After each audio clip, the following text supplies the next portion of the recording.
Hello guys, andito ako sa bundok. Nag-survey kasi ano na ako next week magkupra na kami.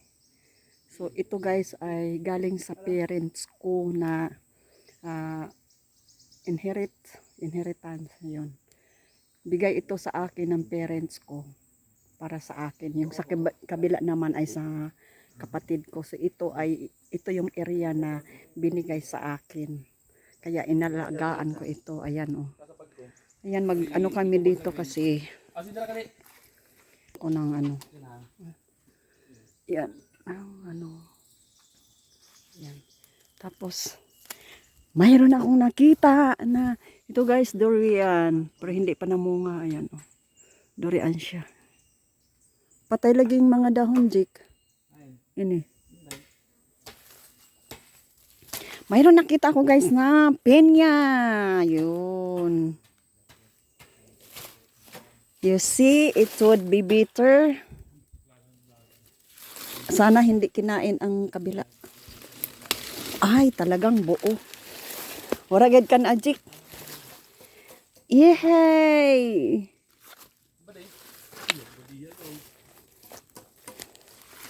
Saka ni wakot-kuta, no? Hindi kinain guys ang ano, ayan oh. So yun. Ay ano tayo ngayon? Dessert sa tanghalian. So yun. May ano kami. Ayan.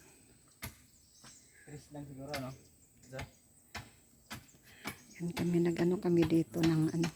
Yung masilungan kasi dito magluto ng niyog.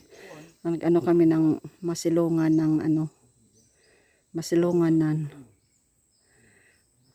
Adisregado ni Jik. Dapat gideran nato adton koan. So, yan guys. Yan ito guys hanggang doon sa taas. Super ano pa doon sa taas. So dito kami akyat pala. Pag ganun. So dito doon sa ano ng ganyan. Likod pa. Tapos ano hanggang dito. Anuhan ko pa kasi ito. Palinisan ko pa. Ganyan.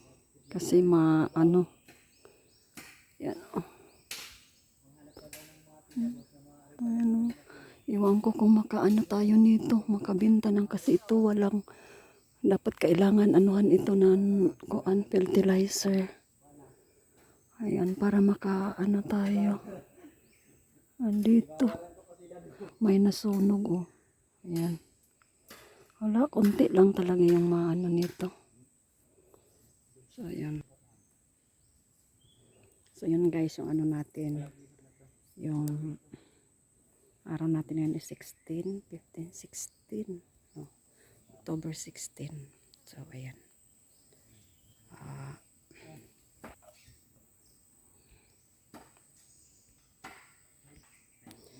Tapos dito na kami mag-lunch. Mag-ihaw kami ng isda.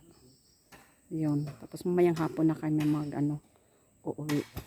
Tapos yung pinya. Yan.